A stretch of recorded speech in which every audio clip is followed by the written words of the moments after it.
Bismillahirrahmanirrahim. Assalamualaikum warahmatullahi wabarakatuh. Alhamdulillahirabbil alamin wal 'aqibatu lil muttaqin wa la 'udwana illa 'alal zalimin. Asyhadu an la ilaha illallah wahdahu la syarika lah wa asyhadu anna Muhammadan 'abduhu wa rasuluh. La nabiyya wa la rasula ba'da. Ikhwani rahimani wa rahimakumullah. Kita sedang membahas tentang masalah pengaguan yang berlebihan terhadap orang-orang saleh dan terhadap kuburan-kuburannya. Dan kita sudah bahas tentang masalah hukum masjid yang ada kuburannya. Sebagian ulama berikan tafsir ataupun rincian. Ketika kuburan itu berada di arah kiblat, di dalam kuburan tapi di arah kiblat, maka tidak boleh. Sedangkan ketika berada di belakang, masih di dalam masjid, itu boleh. Tapi yang benar adalah baik di arah kiblat ataupun di belakang sama saja, itu masih di dalam wilayah masjid, itu tidak boleh. Sedangkan andaikan kuburan itu berada di luar masjid, maka hendaklah pembatasnya tidak cukup dinding masjid tersebut. Harus ada pembatas yang lain yang membedakan bahwa tempat tersebut adalah kuburan, bukan bagian dari masjid. Orang-orang yang mengatakan boleh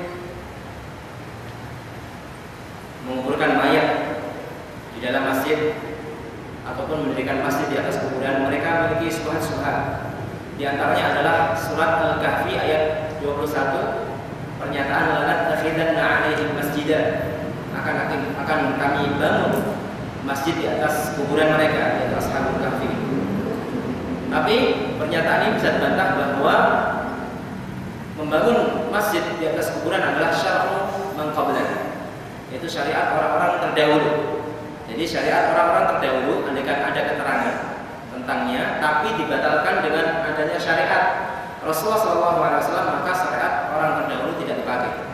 Tapi yang sahih pada dasarnya, pembangunan di atas kuburan, yaitu bangunan masjid di atas kuburan, itu dilarang adalah merupakan kesepakatan ajaran semua Rasul.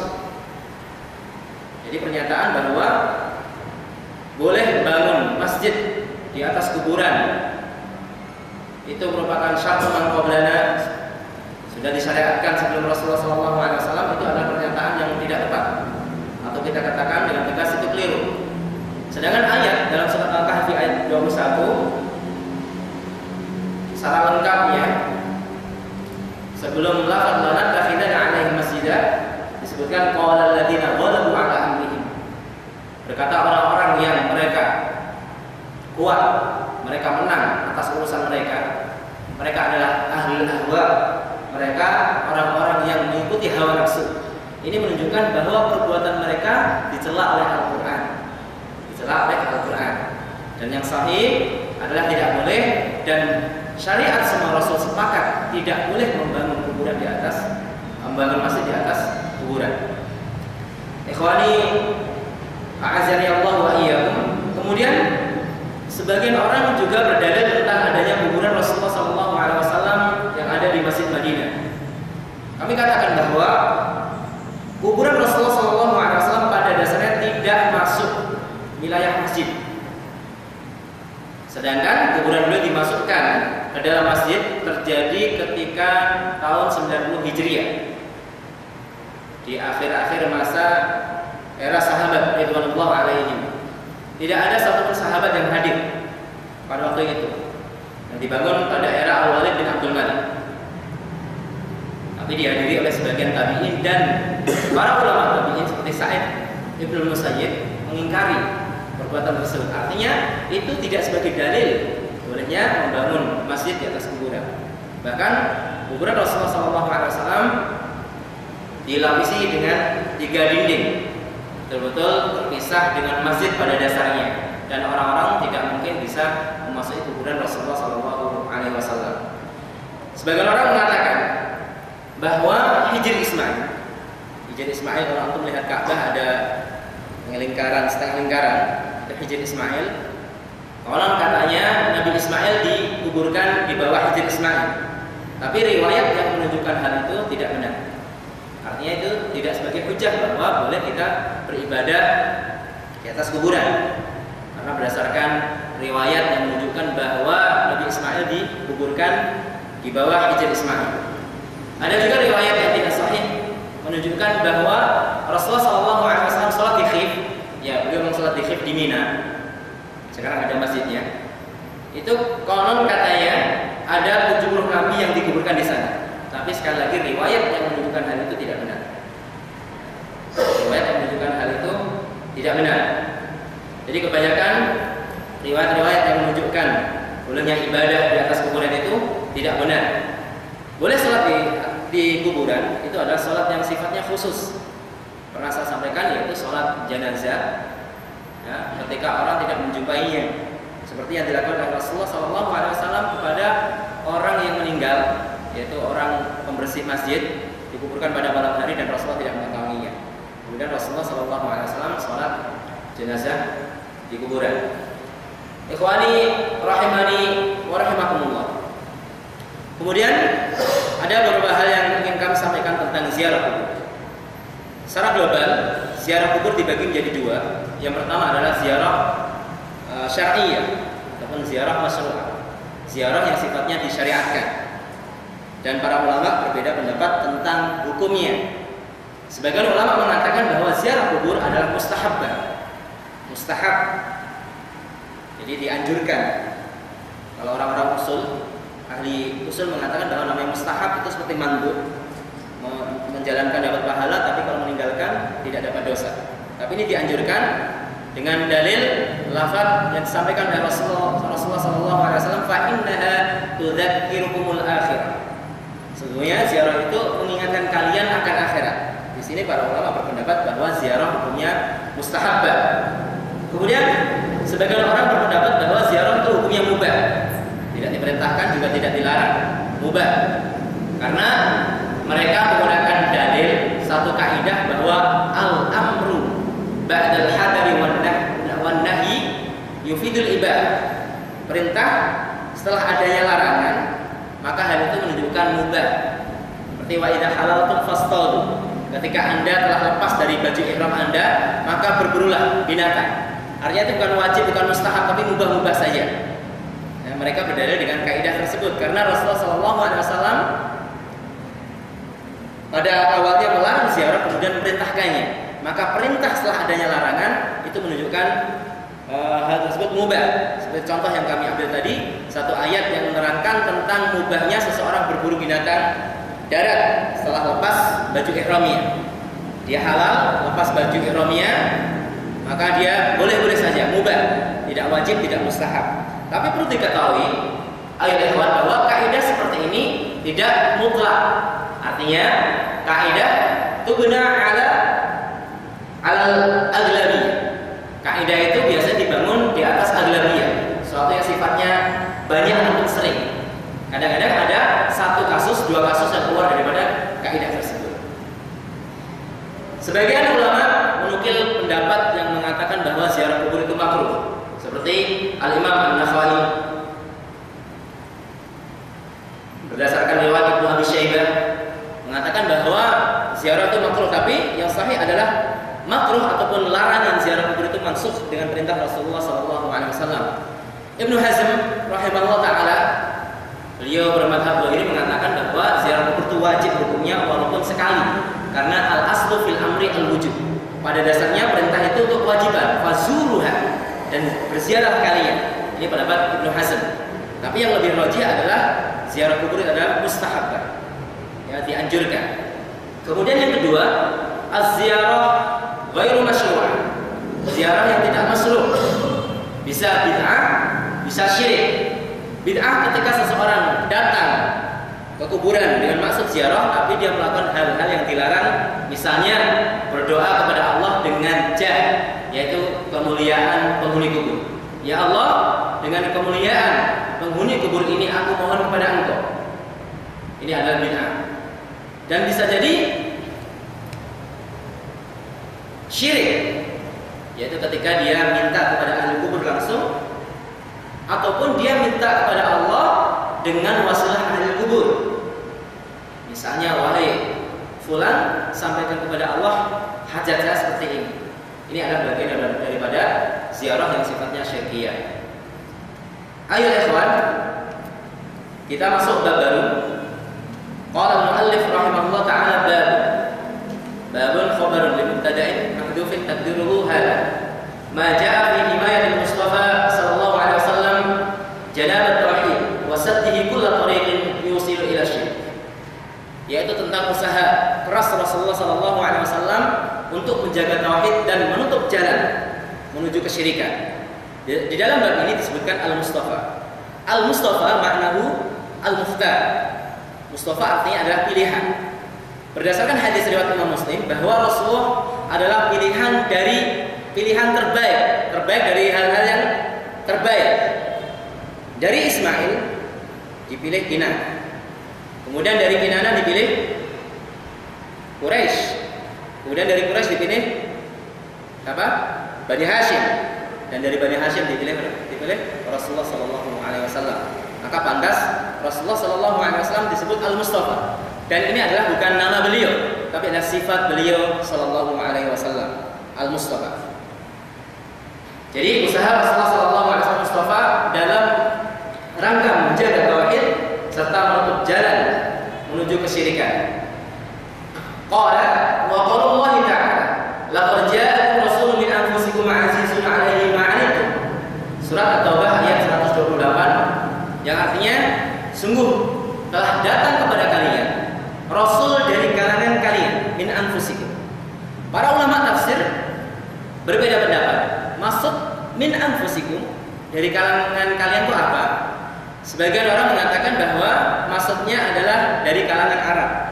Rasulullah sallallahu alaihi wasallam adalah manusia dari kalangan Arab. Kemudian sebagian ahli tafsir mengatakan min anfusikum maknanya adalah min jinsikum, dari jenis kalian, yaitu dari jenis manusia, bukan dari kalangan jin dan bukan dari kalangan malaikat. Tafsir yang pertama kadang-kadang kita pahami tapi ada suatu iskal. Kalau dipahami min anfusikum itu dari kalangan Arab, maka ada iskal karena Rasulullah SAW diutus untuk semua manusia. Tapi hal ini bisa dijawab bahwa maksud dari kalangan orang Arab itu bukan berarti risalah untuk orang Arab saja. Disebutkan di sini adalah merupakan takdir, yaitu Allah melebihkan bangsa Arab di atas bangsa yang lain. Karena jinsul Arab afdalu min jinsi al-ajam. Jenis orang Arab pada dasar secara umum itu lebih tinggi daripada orang ajam. Maka sebagian orang mengatakan bahwa pernikahan orang Arab dengan non Arab itu tidak sekufu. Ya bolehlah mungkin orang yang mengikuti mazhab seperti ini. Jinsul Arab afdal min jinsil ajam. Jenis ya, orang Arab itu lebih afdal dari si bahasanya, bahasa Arab.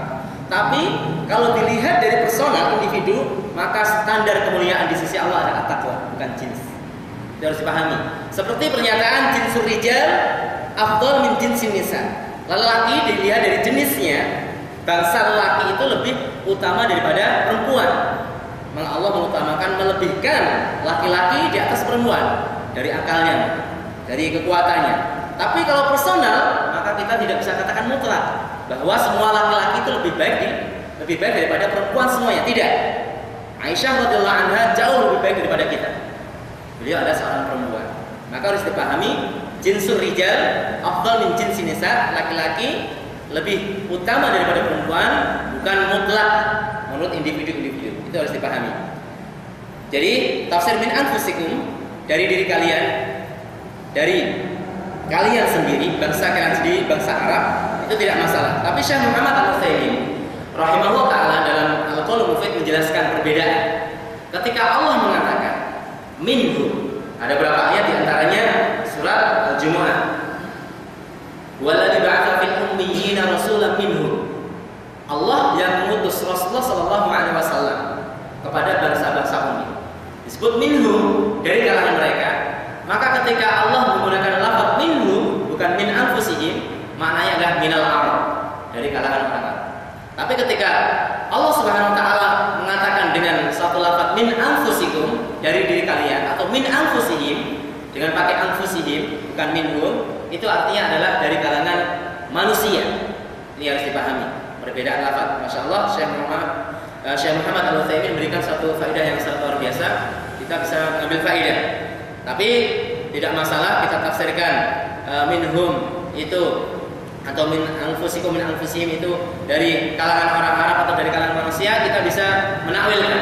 Kalau dari kalangan Arab bukan berarti agama Islam ini untuk orang Arab saja, tidak. Tapi ini adalah kemuliaan Allah yang diberikan kepada bangsa Arab, yaitu salah satunya kemuliaan tersebut adalah diutusnya Rasul dari kalangan bangsa Arab yang berbicara bahasa Arab. Itu adalah kemuliaan yang diberikan oleh Allah kepada siapa saja yang dikehendaki. Bukan berarti Allah tidak adil, tidak. Allah berikan keutamaan kepada siapa yang dikehendaki. Allahu la yus'al amma ya'mal. Allah tidak boleh ditanya, kenapa Allah seperti ini? Kenapa Allah berbuat seperti ini? Tidak. Allahu ya'malu wa yaf'alu bil hikmah. Allah tidak berbuat kecuali diiringi dengan hikmah. Kadang-kadang hikmah itu bisa kita tangkap dan kadang-kadang hikmah tersebut tidak bisa kita tangkap. Laqad ja'akum rasulun min anfusikum azizun 'alaihi ma 'anittum. Azizun 'alaihi ma 'anittum. Azizun di sini maknanya sa'bun 'alaihi. Jadi Rasulullah sallallahu alaihi wasallam itu merasakan beban yang kalian rasakan. Kesulitan yang kalian rasakan juga Rasulullah sallallahu alaihi wasallam merasakan juga. Ini menunjukkan bahwa Rasulullah sallallahu alaihi wasallam adalah betul-betul memperhatikan umatnya. Harisun 'alaikum. Haris. Rasulullah itu betul-betul tamat. Tidak ada satu hal yang sifatnya kebaikan kecuali Allah sudah menjelaskan. Sampai hal-hal yang berhubungan dengan buang hajat misalnya, Rasulullah menjelaskan. Tidak ada sesuatu yang mendekatkan seseorang ke surga dan menjauhkan seseorang dari neraka kecuali Rasulullah sudah menjelaskan. Rasulullah sangat haris, sangat tamak sekali terhadap umatnya, terhadap hal-hal yang mendekatkan umatnya kepada surga dan terhadap hal-hal yang menjauhkan umatnya dari neraka. Wa qala an Abi Hurairah radhiyallahu anhu qala Rasulullah sallallahu alaihi wasallam. Dari Abu Hurairah radhiyallahu anhu berkata, bersabda Rasulullah sallallahu alaihi wasallam, la taj'alu buyutakum qubura. Dan janganlah kalian jadikan rumah-rumah kalian itu sebagai kuburan. Ini bisa dipahami bahwa pertama, tidak boleh menguburkan jenazah di dalam rumah. Karena itu tidak ada contoh dari Rasulullah SAW. Para sahabat meninggal dikuburkan di Baqi. Sedangkan Rasulullah SAW dikuburkan di kamar Aisyah karena berdasarkan satu hadis, walaupun hadis itu sebagian ulama mempermasalahkannya.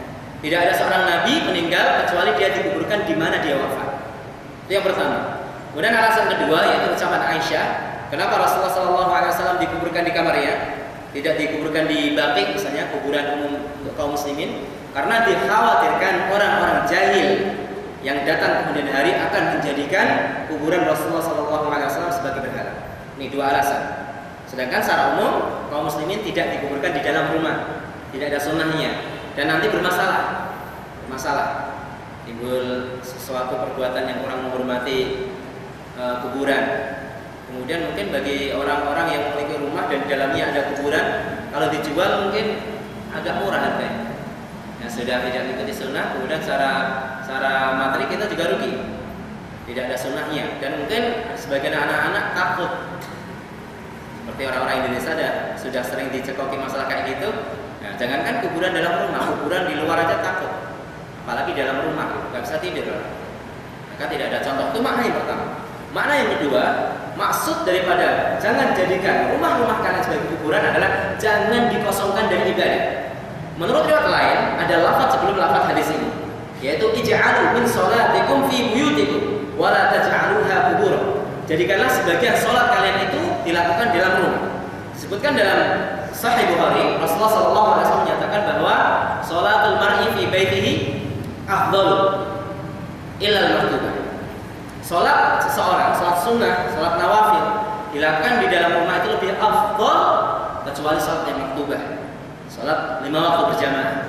Hal ini disampaikan oleh Rasulullah SAW ketika beliau tinggal di Madinah.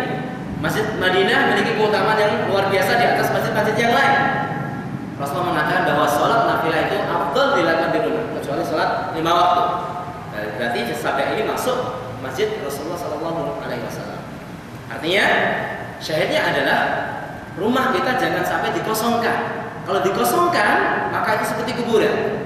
maka bisa kita pahami bahwa kuburan itu bukan tempat ibadah, bukan tempat untuk dilakukan ibadah. Artinya haram dilakukan ibadah di dalam kuburan, tidak boleh.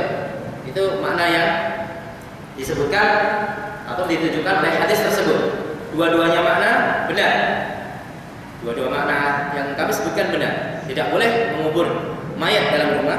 Maksudnya, maksud pertama. Maksud yang kedua adalah jangan jadikan rumah kita itu seperti kuburan, sunyi, tidak pernah dilakukan ibadah di dalamnya. Ikhwani, wala taj'alu qabri 'aidan. Dan janganlah kalian jadikan kuburku itu aidan, aid, suatu perayaan. Dan aid ini dibagi menjadi dua. Sebagaimana dikatakan oleh Syekhul Islam Ibnu Taimiyah, al-aid yata'allaq biz-zaman wal aid yata'allaq bil makan. Aid perayaan itu bisa berhubungan dengan tempat dan bisa berhubungan dengan waktu. Berhubungan dengan tempat seperti kuburan yang dikunjungi terus, itu bisa disebut aid. Maka hadis ini ya diambil kesimpulan Syekh Muhammad tidak boleh berbanyak ziarah karena hal itu akan membawa pada suatu amalan yang menjadikan kuburan tersebut aid, tempat perayaan. Ataupun perayaan aid itu bisa berhubungan dengan zaman waktu. Misalnya peringatan hari 14 April atau 15 apa, itu peringatan yang berulang dalam setiap tahun, itu namanya aid, perayaan. Dan umat Islam hanya memiliki 3 hari raya, Idul Fitri, Idul Adha, dan hari Jumat. Sedangkan istilah orang Aid Al-Kabir, Aid As-Saghir itu salah, istilah yang sudah menyebar, itu tidak ada dasarnya. Ada hari raya besar, ada hari raya kecil. Kalau Al-Jum'ah hari raya kecil, kalau hari raya yang lain besar. Istilah tersebut tidak ada dasar nas dari para salaf, maka istilah itu jangan dipakai. Ya cukup Idul Adha, Idul Fitri, Al-Jum'ah. Ketiga-tiganya adalah hari raya. Ikhwani rahimani wa rahimakumullah. Wa shallu alaihi, dan bersalawatlah kalian kepadaku. Jadi salawat makhluk kepada Rasulullah sallallahu alaihi wasallam artinya doa, mendoakan Rasulullah sallallahu alaihi wasallam. Sedangkan salawat Allah kepada makhluknya itu artinya apa yang benar? Ada as-sana' indal mala'il a'la, yaitu pujian Allah. Jadi ketika Allah bersalawat pada seseorang, pada Rasul ataupun kepada selain Rasul, itu artinya Allah memuji dia di depan para malaikat yang mulia. Ini adalah pendapat tafsir yang benar tentang salawat Allah kepada makhluknya. Hal ini didasarkan pada perkataan Abu Aliyah ketika menafsirkan makna salawat yang dinukil oleh Imam Bukhari dalam sahihnya. Makna salawat dari Allah kepada makhluknya adalah pujian Allah kepada makhluk tersebut di depan para malaikat yang mulia. Sedangkan sebagian orang mengatakan bahwa salawat itu adalah rahmah. Itu kurang benar karena dalam satu surat, dalam surah Al-Baqarah, ulaika 'alaihim shalawatun mir rabbihim wa rahmah. Maka mereka orang-orang yang sabar itu mendapatkan salawat dari Allah dan rahmah. Tidak mungkin diulang 2 kali. Kalau salawat artinya rahmah, berarti rahmah dan rahmah. Itu dalam bahasa Arab ada al-atif wal ma'tuf. 2 kata yang disandingkan itu menunjukkan perbedaan makna. Jadi kalau salawat dan rahmah disandingkan jadi atif dan ma'tuf, itu tidak mungkin maknanya sama. Maka salawat dari Allah bukan rahmah, tapi sesuatu yang lain. Ya, dasarnya adalah ayat tadi. Ulaika 'alaihim shalawatun mir rabbihim wa rahmah, bagi mereka salawat dari Allah, pujian dari Allah di hadapan para malaikat yang mulia, dan rahmat dari Allah Subhanahu wa taala. Wa shallu 'alaihi, ini perintah Rasulullah, berselawatlah kepada, berbanyak selawat. Fa inna salatakum tablughuni haitsu kuntum. Dan salawat kalian itu akan sampai kepadaku di mana kalian berada. Bagaimana caranya? Wallahu a'lam bishawab. Bagaimana caranya sampai kepada Rasulullah SAW? Ini adalah masuk perkara gaib, dan kita seorang muslim menyerahkan hal-hal yang gaib kepada Allah Subhanahu wa taala. Tapi ada hadis yang diriwayatkan oleh Imam Ahmad dalam musnadnya. Rasulullah mengatakan, "Anna lillahi malaikatan suyyahina fil ardh yuballighuni min ummatis salam." Jadi ada malaikat-malaikat yang tugasnya itu berjalan sana sini di muka bumi, dan mereka menyampaikan salam kepada Rasulullah SAW. Syekh Muhammad Al-Utsaimin mengatakan, andaikan hadis ini sahih, maka itulah cara malaikat menyampaikan salam kepada saya. Itulah cara salamnya umat sampai kepada saya, yaitu lewat malaikat. Wallahu a'lam bishawab. Ini hadis yang dikatakan oleh Ibnu Qayyim adalah isnaduhu sahih. Isnadnya sahih. Dikatakan oleh Ibnu Qayyim rahimahullahu taala. Wa sallu alayya fa inna salatakum tablughuni haitsu kuntum. Rawahu Abu Dawud bi isnadin hasanin wa rawahu thiqat. Wa qala wa an Ali bin Husain radhiyallahu anhu annahu ra'a rajulan yaji'u ila furjah. Dari Ali bin Husain. Ali bin Husain bin Ali bin Abi Thalib. Yang terkenal dengan Zainal Abidin. Zainal Abidin. Ali bin Husain bin Ali bin Abi Thalib radhiyallahu anhu annahu ra'a rajulan yaji'u ila furjah. Dia melihat seseorang laki-laki yang mendatangi celah. Furjah maknanya fathah, celah. Dia masuk lewat celah tersebut ke kuburan Rasulullah sallallahu alaihi wasallam. Karena indah kubur Nabi sallallahu alaihi wasallam, yaitu di kuburan Rasulullah sallallahu alaihi wasallam. Fayadkhulu fiha fayadkhul. Dia masuk, kemudian dia berdoa. Berdoa bukan berdoa kepada Rasulullah, bukan minta Rasulullah, tapi minta kepada Allah di kuburan tersebut. Minta kepada Allah, tapi dia di kuburan tersebut. Memilih tempat kuburan. Fanahar. Kemudian cucunya Ali melarang laki-laki tersebut, melarang. Dan dia berkata, waqala ala uhaddithukum haditsan. Maukah kamu aku bacakan satu hadis yang aku mendengar dari bapak, dari kakek, dan dari Rasulullah sallallahu alaihi wasallam. Ini adalah termasuk Ahlul Bait. Riwayat Ahlul Bait. Qala Rasulullah mengatakan, la tattakhidhu qabri 'aidan. Dan jangan jadikan kuburan itu ada tempat perayaan. Wala biyutakum qubur. Dan jangan jadikan rumah-rumah kalian itu seperti kuburan atau menjadi kuburan. Jangan jadikan rumah kalian itu menjadi kuburan, jangan dikuburkan mayat di dalamnya, ataupun jangan jadikan rumah kalian seperti kuburan, artinya tidak dibuat tempat ibadah. Wassallu alayya, dan bersalawatlah kalian kepadaku. Fa inna taslimakum yabluni aina kuntum. Sungguhnya salam kalian, salat kalian itu sampai kepadaku walaupun kamu berada di tempat yang jauh, tidak dekat denganku. Seperti itu maknanya. Rawahu fil Mukhtar. Di sini diriwayatkan oleh Imam Al-Bukhari rahimahullah taala. Ini jelas bahwa ibadah kepada Allah yang dilakukan di kuburan adalah tidak terpuji pada dasarnya. Lebih baik dilakukan di masjid, berdoa di masjid. Ya. Seperti baca Al-Quran juga, walaupun terdapat khilaf antara para ulama, apakah itu haram atau apakah itu makruh, itu terjadi khilaf, tidak dipungkiri. Tapi untuk lebih hati-hatinya kita beribadah di tempat yang sudah jelas, di masjid. Ya. Ketika kita ingin ziarah kubur, karena diajarkan oleh Rasulullah SAW. Tapi ingat, ziarah yang dilakukan harus sesuai dengan tuntunan syariat. Jangan sampai setan itu bisiki hati kita sudah melakukan ziarah, tapi terjadi di hati kita sesuatu meyakini bahwa ibadah di situ afdal, berdoa kepada Allah di sisi kuburan itu lebih afdal, lebih didengar oleh Allah daripada berdoa di masjid. Allah sudah menjelaskan, Rasulullah sudah menjelaskan di mana tempat dan waktu mustajabah untuk berdoa. Ini harus dipahami. Ya, bukan berarti seseorang itu mengingkari ziarah, tidak. Tuduhan orang-orang yang mengatakan bahwa pengikut Wahabiyah atau siapapun, kalau saya pribadi tidak ingin mengajak seorang itu Wahabiyah atau anti Wahabiyah, tidak. Apa-apa yang disampaikan Rasulullah benar, itulah Rasulullah. Karena panutan kita adalah Rasulullah SAW. Kebenaran adalah apa yang disampaikan Rasulullah SAW, dan kita umatnya tidak boleh ta'assub fanatik pada selain Rasulullah. Karena selain Rasulullah SAW itu qad yusibu wa qad yukhti. Bisa salah dan bisa benar. Maka ziarah pada dasarnya dan pendapat yang kami pilih adalah mustahabah, dianjurkan. Cuma hati-hati, jangan jadikan ziarah itu suatu amalan yang dilakukan hari-hari tertentu. Ya, misalnya Jumat terus. Itu untuk menghindari suatu prasangka dari orang awam bahwa ziarah pada hari Jumat itu memiliki fadilah tertentu. Hadis-hadis menunjukkan fadilah ataupun keutamaan ziarah pada hari tertentu. Jumat atau Sabtu, hadisnya itu maudhu. Hadisnya sangat lemah sekali. Ini harus dipahami. Ziarah diperintahkan oleh Rasulullah, bahkan hal itu merupakan wasilah kita mengingat mati, dan mengingat mati merupakan suatu amalan yang sangat luar biasa yang menjadi kontrol kita, amal kita untuk melaksanakan kebaikan dan menjauhi daripada maksiat-maksiat yang dilarang oleh Allah dan Rasulnya Sallallahu Alaihi Wasallam.